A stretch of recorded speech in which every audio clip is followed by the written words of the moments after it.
Hi, I'm Rick Tibbetts. Welcome to Unlimit Yourself. I'm glad you're here.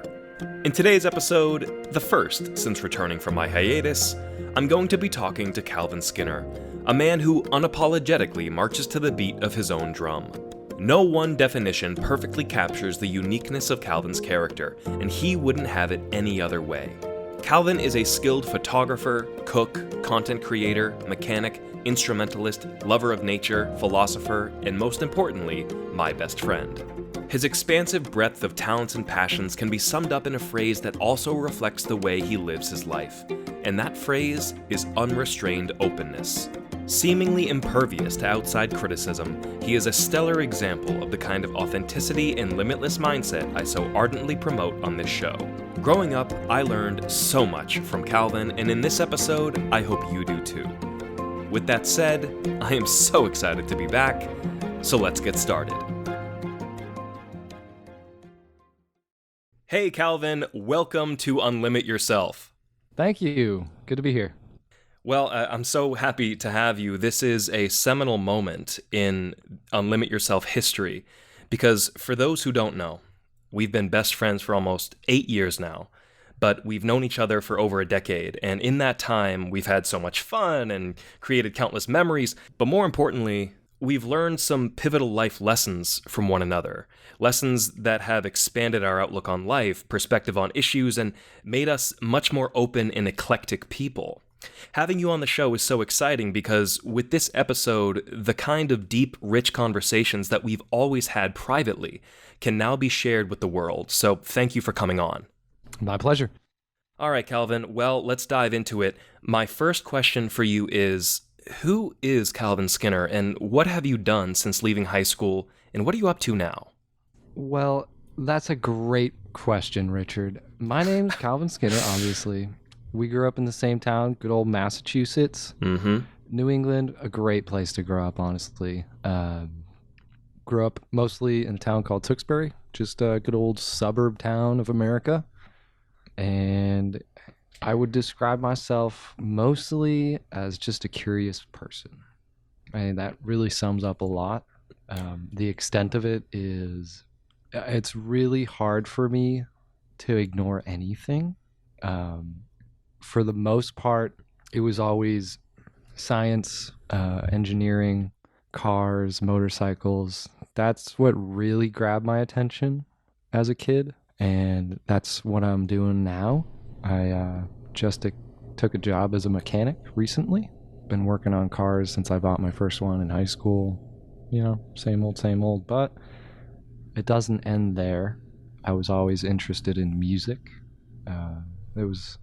Music was a big thing for my family, at least. A lot of people don't know this about me, but I grew up in a church. My dad was even a pastor for a couple of years. And the church lifestyle I was in, like, music is a big part of it. You know, every Sunday morning there's live music. I don't know if I never brought you, but I got to play in a band at church. A lot of stuff like that. Pretty cool. I'm glad that you brought up that you grew up in a religious household, and if you wouldn't mind telling our listeners, how did that impact you and your development? What was it like growing up in a very Christian home? When I was growing up, it seemed really weird. And as you get older, you know, a lot of things just kind of seem unimportant. But looking back at it, it was really a great thing for me. You meet a lot of calm, collected people. There's lots of exceptions to every rule, but for the most part, people are very rational at a church, and I think that helped me keep a clear mind and, you know, have a better internal compass, better at listening to my own, you know, thoughts. Better. It definitely helped me with introspection. That's a huge thing that I was aware of at a young age, was just how self-reflective I was. And it's funny because now you hear about other people talking about their personality. I listen to Joe Rogan a lot, and he always says like I'm my biggest critic, and I feel the same way. Uh, but as far as the church goes, for me, it was a healthy place to grow up. It's funny that you say you're your biggest critic, and that actually makes a lot of sense because growing up, it seemed like you didn't care about external critics at all. You never cared about what was masculine or feminine, what was cool or not cool. You just did whatever you wanted to do, regardless of what anyone thought. How did you seemingly escape peer pressure, social stigma, and feelings of humiliation? Well, I didn't. That's always there, but for sure, I cared a lot less than other people. Definitely. I'm the youngest of three boys, so I got two older brothers, and they hated my guts growing up. It was just like being, I don't know how young, like 5 years younger than my oldest brother. Mm-hmm. It's just like I would never hear the end of it. Like, oh, he has to come along. Like, I'm playing a video game, and I'm like, hey, bro, like, how'd you do that cool move? And he's like, figure out yourself. And Oh, that's it sad. was always painful. So Damn. eventually, you realize, like, all right, I can't rely on them. So it just made me very independent. And I think that's part of what made me very self reliant, very introspective. And eventually, it gave me the confidence to kind of think outside of myself, if that makes any sense, Mm-hmm. where I could just care less. Like, I'm doing my own thing. Go screw yourself. Hey, well, you've mastered doing your own thing, and there are so many cool things that you do. So, Calvin, please tell our wonderful listeners what are some of the many things you're good at and love to do? So, hearing that question, I'm like, no way. Like, I think about success. Like, you're a great example. You do what you put your mind to. And just being a good critic, like, I don't, it's hard to think about that, but cooking, love it. I've always loved cooking. I think just watching, Food Network or whatever back in the day as a kid, a big one was Gordon Ramsay's Kitchen Nightmares. That show inspired the crap out of me. I just loved his passion, and I loved the story behind it. So I remember my mom teaching me how to like fry an egg when I was, I don't know, God, I probably was 6 years old, Mm-hmm. maybe younger. So it really was my parents who just kind of, gave me the reins Mm-hmm. to learn and stuff. There was always that spark in me that wanted to learn the next thing, that being like, all right, you mastered frying an egg. Now, like, I am still learning how to cook rice. That is one of the most difficult things to do. Turns out the type of pan you have is very important. So it's just that drive in me that's like, I need to perfect this. I'll pick a recipe and be like, all right, I'm gonna cook this until I'm satisfied with how it turns out, and I can do it every time. Same thing applies with photography. The story starts here. My parents, they bought a little Canon point and shoot camera, nothing special. What made it cool was that it had a manual exposure mode. Not a lot of people, have the balls to play around with that, but I was curious. Like, I don't know, it seemed like I had already understood like the four main exposure settings: shutter speed, aperture, ISO, and I guess you could say like white balance or whatever. But they lost the camera and they bought a new one. Mm-hmm. And a couple months go by and I found that old camera. And from there on, I was like, hey, can I have this? And they're like, yeah, sure. So I just carried that thing with me everywhere. And I watched every video on YouTube about how to do this in photography, how to use the flash, how to get good lighting, when to take a photo, what aperture does, what shutter speed does, how you can use it to your advantage. And it's this act of creating, I think, that is behind a lot of things that motivated me. And eventually it just got to the point where I was really proficient in it. Just like it wasn't a goal to be good at photography. It was just a goal to do it. Right. And I would argue that's because you're a passionate tinkerer. You tinker with things, and once you find that interest, you just go all the way. You go all 9 yards. And I think that is especially true when it comes to hands-on activities like fixing cars, photography, video making, and cooking. But let's not forget about engineering. How did you get into numbers and hard math, and was that natural for you? Where did that passion come from? Hard math, not so much natural to me, but I could say I care more about how my guitar plays than how well I can play my guitar. Which is like kind of backwards, but I don't know. That's just the mechanic in me. I did go to school. I left before I got a degree, but I studied engineering, and when I got there, I was undeclared. Wasn't sure what I wanted to do. Knew it was going to be engineering, but after the first semester, I was, why don't I just pick the hardest thing? Computer engineering, let's do that. That sounds like I'll learn something about the world. Goodness. Computers are prevalent, they're everywhere. Even if I don't, get an engineering job, well, it's going to be so useful to know some of this stuff. And now I'm working on cars every day. And guess what? A car that you buy today has, 30 computers in it. Wow. I think that has been one of the very unique aspects of our friendship, is that you are very much on that mechanical end of the spectrum, the cars, the computers, and everything in between, photography, cameras. You seem to really revel in those areas, whereas I was more on the expressive, creative side, on the athletic side as well.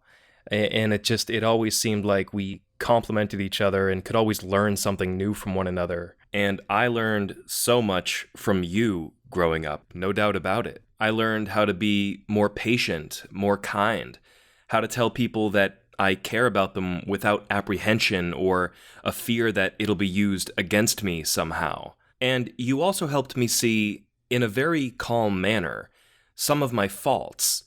I didn't always treat my friends the best, and we both know that. And you really highlighted the moments where I was falling short in that regard. But with that said, I am curious, did you perhaps learn any lessons from me? There's definitely a lot of them. I think the biggest one was how to be a friend. I had had a couple close friends before you, in middle school and stuff, elementary school, but you were the first friend where I was like, I have to talk to this guy for the rest of my life. Oh, wow.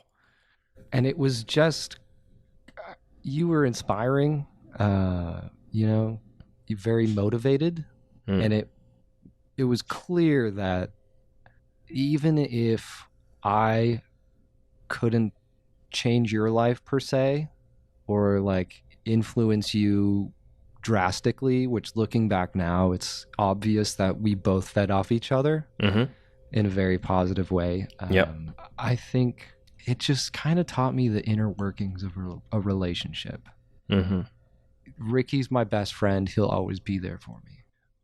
Oh, absolutely, man. There's no doubt about that. I'm just glad you were able to take such positive lessons and inspiration from our friendship. I'm glad that I'm able to be a positive influence in your life in the same way that you are in mine. Our friendship really is unique, and we've talked about this many times before.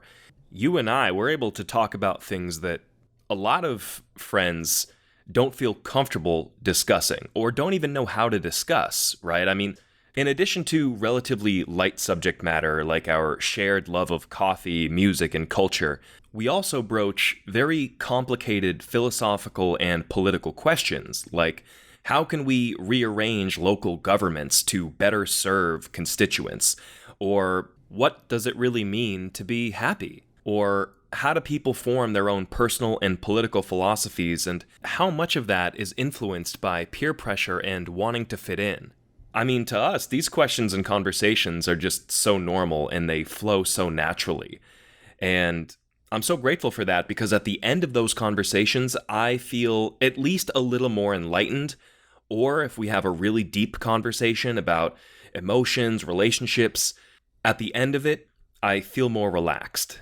In fact, one of the things that has helped me grow so much as a person has been always having you as an outlet where no matter what it was on my mind, no matter how weird I was, and I was weird a lot, just what I would just say ridiculous things, and you would be patient, you would laugh, you would listen, and because of that, I felt like I could just be my true self. I didn't have to hide anything, and that was huge for me because as you know, in high school, I mean, I was mischaracterized and misjudged, and a whole lot of people, thought so negatively of me who didn't even know me. Things got better in college for sure, but I still experienced some of the same challenges, and it was hard to find really good friends. It was tough for me to find people who I could just text or call anytime and be like, hey, you want to hang out? Hey, do you want to go out to the party? Do you want to go out to the bars? Unfortunately, there was a lot of alone time for me in college because I wasn't able to find an equivalent Calvin Skinner at Syracuse, so thank you for being that consistent friend who was always down to talk and hang out with me. Thank you. Well, I was thinking about that a lot as well myself, kind of the college dynamic there, where I was in the engineering field and you were in kind of the Communications. communications. Yeah. Yeah, yeah.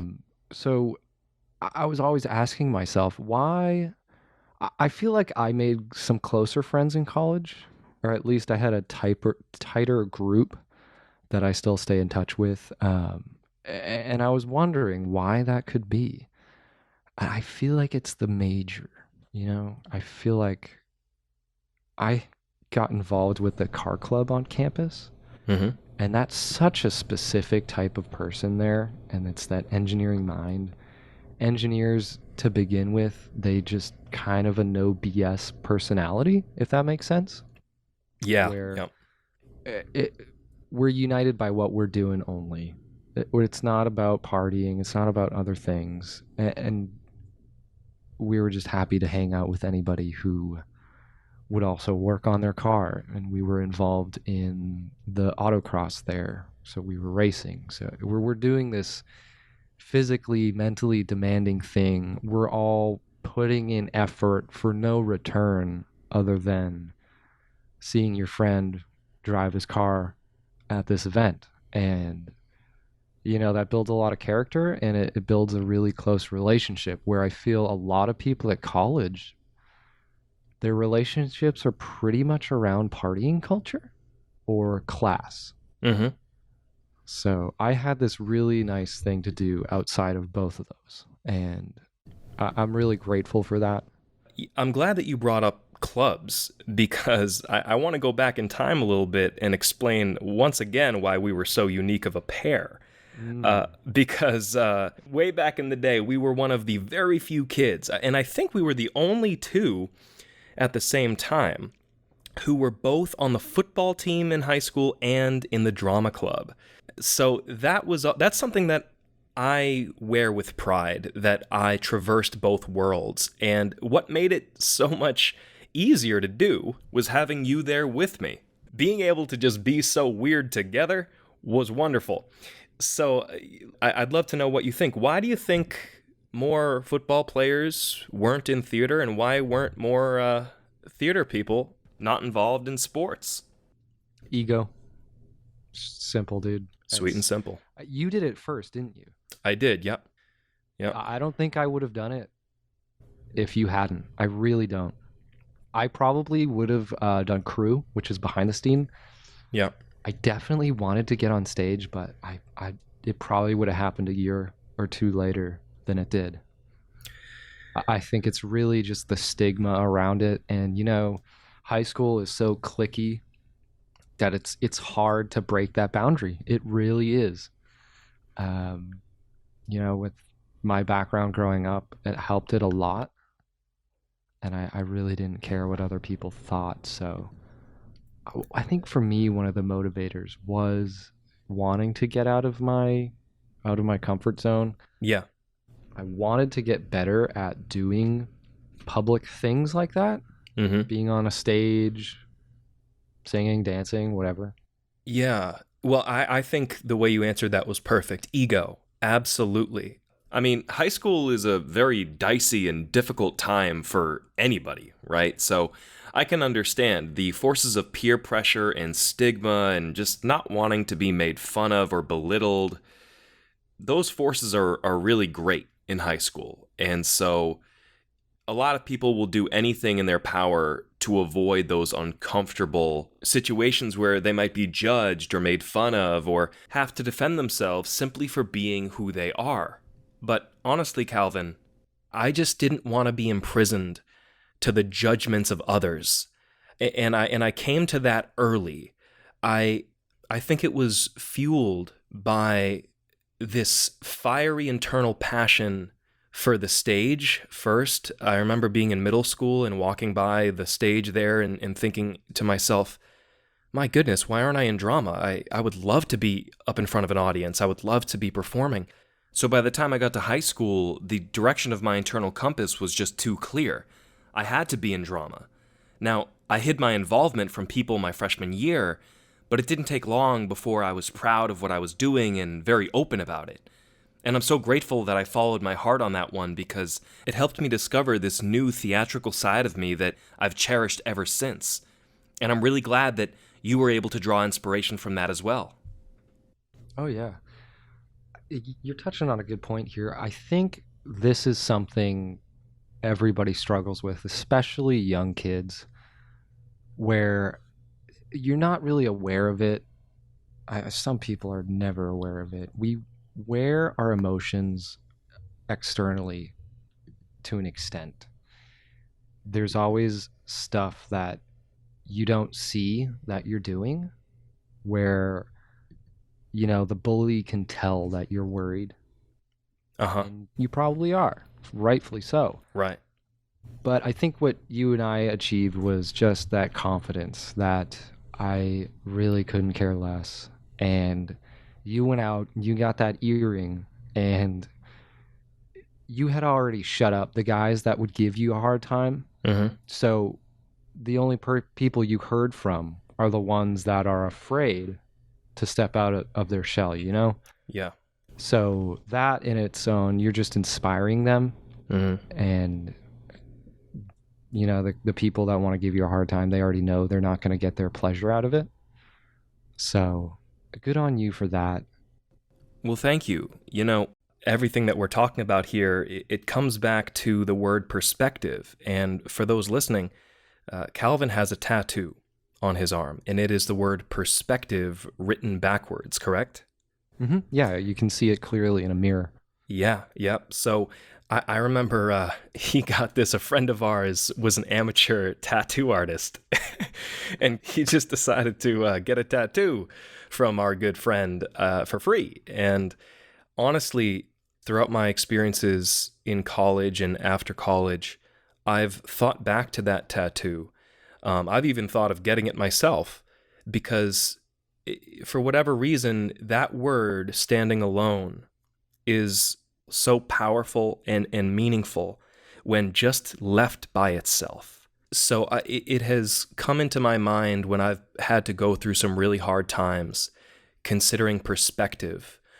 How can I see this in a more positive light? How can I traverse these negative thoughts in a constructive way?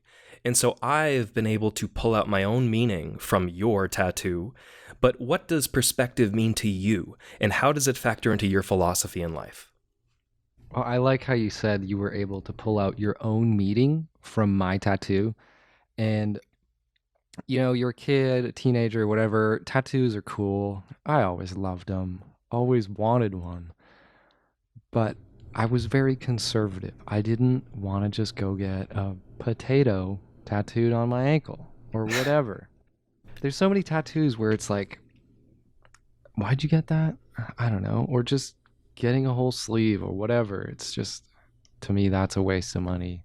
So when our friend Allie hit me up, she's like, just trying to get practice. Anybody want a free tattoo? I was at that moment, this was freshman year of college. I realized I was ready for it. And, it's something I'm going to have on my body for the rest of my life. And because of that, it should be something that has a certain kind of meaning, something that will be directional, help you get through life, help you keep a clear mind or whatever. So that's what the tattoo was supposed to be, something that would help me think more broadly.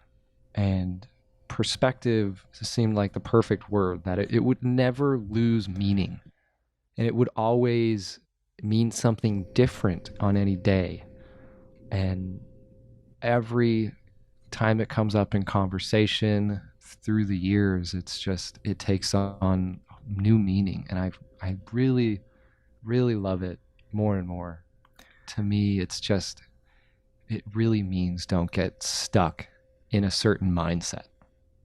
Well, I know that that philosophy of remaining open-minded extends even to your politics. You and I are very similar and rare in the fact that we know that we don't know it all, and that views different from our own are not necessarily evil or hateful. So, what informed that political point of view, and what do you think about the current polarized political climate? I hate it. I really hate it.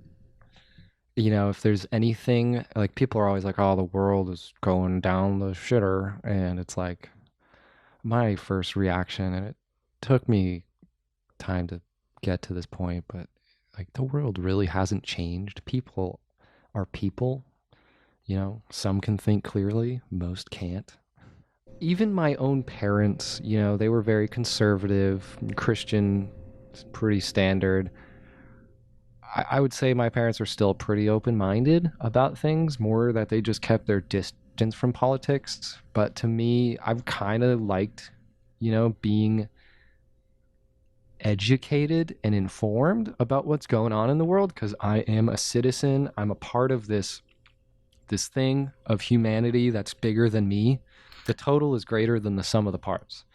And people are so fatalistic in their views, where you ask them about one thing and they have one answer, and you ask them about another thing and it contradicts what they just said, and they don't even realize it.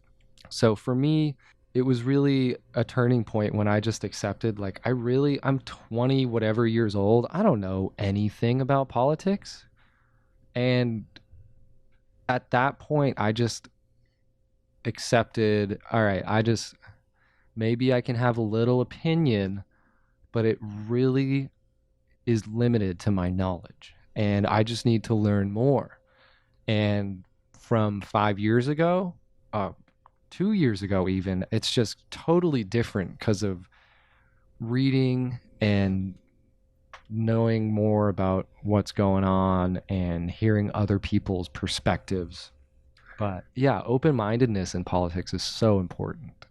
I absolutely agree. And remaining open-minded in politics, refraining from personal judgments nowadays feels like an impossibility to a lot of people.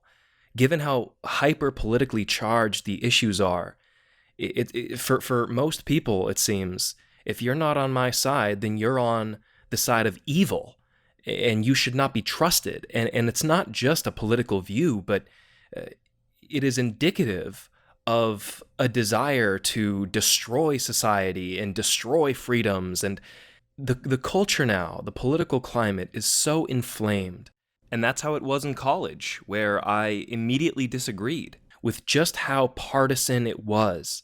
The reality is that when you go to most colleges, the political climate skews to the left. And politically, I'm not afraid to say it, I am on the left, right? I am.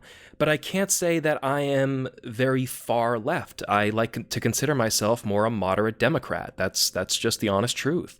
But when I went away to college, I realized that where I stood on the political spectrum wasn't really in vogue. In fact, Syracuse had this club called College Democrats, and it was obviously just a club of all very partisan students who claimed to advocate for the broad spectrum of policy solutions on the Democratic agenda, but in reality only advocated for the farthest left and most progressive ones being discussed at the time. Now, being liberal and politically active, I decided to join this club, but I only stayed in it for one semester because it took me that amount of time to realize that I didn't want to hem myself in and chain myself to only one end of the political spectrum and not be able to listen to the other side that may well have a point. And I want to make clear that I'm not judging anybody who is involved in those political groups, whether a Democrat group or Republican or Libertarian. I'm not judging you because everybody has their own point of view, and you should advocate for the policies that you believe in and for the vision of America that you want to see. So there's nothing wrong with that. But here's the facts. If you really are confident in your point of view, then you will allow somebody to try and poke holes in it. And a lot of times, if you just sit and listen to that person, you may well identify weak points in your own argument. And I think for any healthy democracy, you have to strive to have that level of emotional maturity, because that is what makes up an informed democracy, is citizens who have at least some humility enough to say that, okay, maybe I don't have all the answers. I didn't think about that. I could be wrong here. I feel like Americans have lost touch with the ability to do that, which, in addition to our political leaders becoming so much more fiery and combative, I'm talking specifically about Donald Trump here, and bipartisanship and cooperation now being viewed as weak and ineffective, has led to a degradation of the public forum and of our democracy as a whole. But what do you think?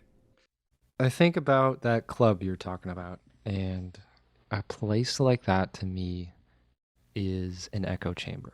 And that's what our politics have turned into. The left and the right, that's it. I mean, the physical way our system is set up is that if you want to be a part of it, you have to pick a side, and that's basically your only choice if you want to get funding. It's the way it is. And the whole echo chamber is horrible. Do people have opinions, or are they just trying to be accepted? Is how I see it. And with all these flame wars on social media, which is kind of escalated everything, people just want to fit in, or they don't want to get cast out, and we're all afraid. So we just, okay, I'll go along with it. Yeah, that's right. I agree.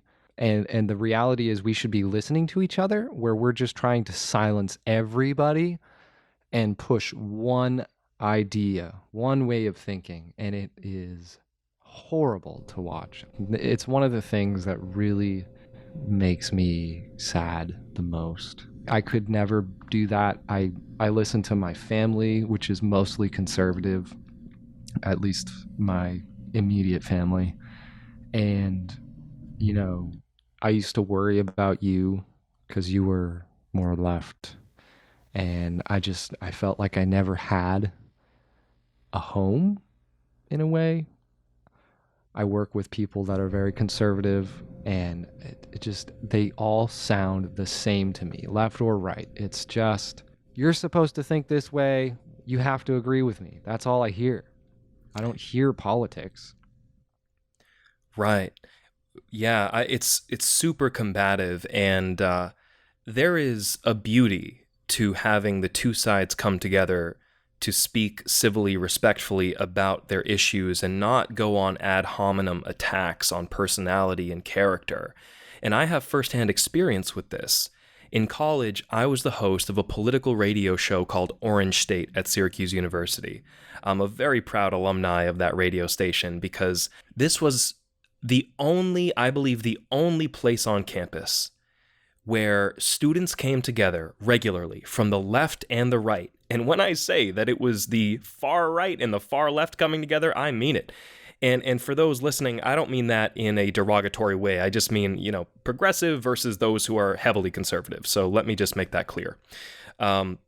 We came together on this show on Orange State, And I had the distinct honor of being the lead host and curating and navigating these difficult conversations on very hard and sticky topics. I mean, anything from immigration to abortion to taxes. We talked about it all, and we had fun doing it. There were 3 co-hosts. One of them, my main man, Mike, he was very conservative from Florida and very eloquent. We also had 2 others on the show, and they were quite liberal. They were farther left than me. And here's the beauty of what would happen. I would kick off the show, and then we would get into the topics. It was an hour-long show, and we would assign topics for each segment. We would take, I believe, 2 or 3 commercial breaks.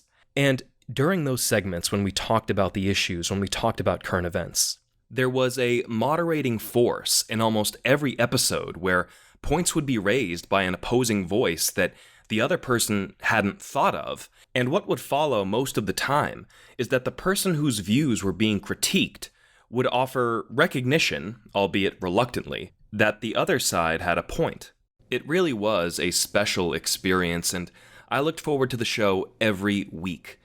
But in order to foster and maintain that kind of environment, you need people with enough emotional maturity to know how to sit down for an entire hour and talk about contentious issues with people they disagree with. That's something that a lot of people don't know how to do, especially nowadays. Yeah, that's what I've been thinking about listening to you. Is it's the most important part of politics is listening. If you think about large scale, we're a community of people, and our unifying thing is that we live in America, and we have to deal with each other.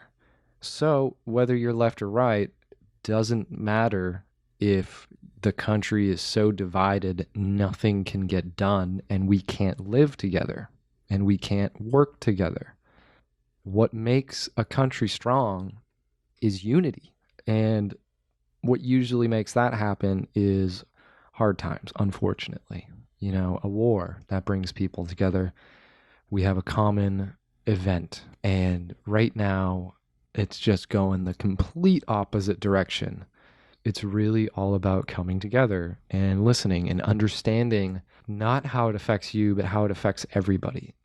No, I think you summed that up beautifully. It is. It's about listening to the contrary point of view to enlighten your own worldview, to see if that ironclad opinion that you have really is as strong as you think it is, and as impervious as you think it is to scrutiny and debate. Now, Calvin, before we end the show, I'd like to tell a story that ties in all the elements of unrestrained openness that we've been talking about throughout this episode. Now, you might not remember this, but you and I met when we were freshmen in high school, and you were friends with my best friend at the time, John Hughes, who has been on the show, and he relayed to me that, like us, you were a video maker. Looking to collaborate, I reached out to you and went over your house to create a comedy video. Little did I know that I would be in for a lot more than just video making when I entered your home. For those listening, imagine a kid who grew up in a loud, tense, and regularly chaotic home, walking into a quiet, loving, and peaceful one where no one spoke louder than a whisper. To me, it was mind-boggling. Even more surprising was your array of talents that you casually displayed like it was nothing. Playing piano, explaining how you built an entire computer from scratch, and how you were actively building a motorcycle in your garage. Your proficiency with Adobe Creative Suite, with all the applications, and knowing how to cook all kinds of delicious food. Seeing such a complex and eclectic person for the first time, I had to ask you, Calvin, what do you want to do when you're older? And you responded with an answer that inspired me to open my mind to countless possibilities and be more than who I thought I could be in life. You said, more or less, I want to do everything. If I could be a rock star, engineer, photographer, astronaut, I would do it all. And those words, which you just said right off the cuff as naturally as anything, they would go on to help fuel my success and help me break barriers, because anytime that voice in my head came in and said, "You can't do that because you're a boy. You can't do that because your family doesn't have enough money or resources. You can't do that because people will make fun of you," that other Calvin-inspired voice, that rock star, engineer, photographer, astronaut would come in and say, "Dude, who cares what they say? Do it anyway." So thank you, Calvin, for bringing that open-mindedness into my life. You're welcome. I love that story, and it's all true. And to this day, that kind of mindset is still there. It's like, God, I got to pick something. Time's running out. I'm a quarter through my life already. But at the end of the day, I know I'm working hard, and that's really what matters. So I don't worry about it too much. And you shouldn't. We're both in our mid-20s, and there's so much unknown in the road ahead, so I think the best thing that you can do is just continue to work hard, continue to be a good person, follow your internal compass at all times, and most of all, remain open to new people, ideas, opportunities, and perspectives. And on that note, Calvin, my final question. What's something you wish more people understood? It's really broad, but to sum it up, it's really understanding yourself.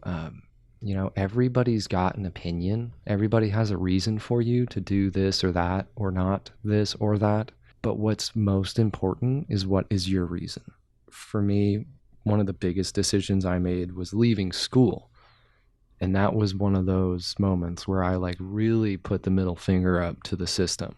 And it was scary. But that has, opened the horizon. It's built my own character. It's built my own confidence. I packed up, drove 3,000 miles from corner to corner of the country, Maine to California at the time. Yeah. And, for I was 23 at the time, that was a huge decision. Luckily, I had people to rely on out here. But other than that, what's really important to me, and this past year, what I've really realized is how important relationships are. And you're the shining example here, where it's so easy to let your ego get in the way. And we always see people burning bridges.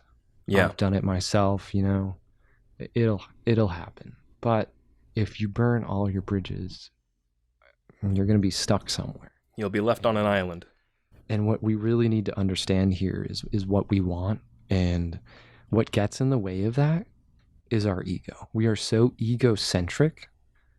But yeah, just don't be blinded by your ego. Right. Ego is both your friend and your enemy. But you need to know when it is one or the other, and act accordingly from there. With all that said, Calvin, thank you so much for coming on the show. This has been such a rich and interesting conversation, as it always is with you. And I know I don't have to end this show and say, oh, we'll talk again at some point, because we're going to talk again tomorrow and the next day and for all days to come. So thank you so much for coming on Unlimit Yourself. It's been a pleasure. It's a real slam dunk, Rick. Thanks.